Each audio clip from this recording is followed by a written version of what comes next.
Hello, future homeowners. My name is Brainy Price, and this is your Minute Key. So today I want to talk about common home buying mistakes, and I just have a few for you. The first one is going to be looking at homes before getting a pre-approval from a mortgage company. That's a very common mistake because most people think the looking process is a little bit more fun, and it makes a lot of sense. However, you want to go ahead and get that pre-approval so that you can know what you can afford.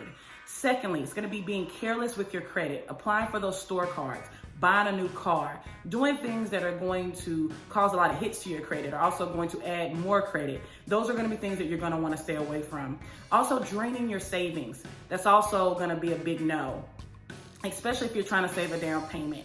And I would say lastly, moving too fast through the process. Again, this is a marathon, not a sprint.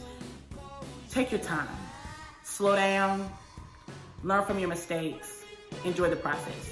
That's it for now. Thank you.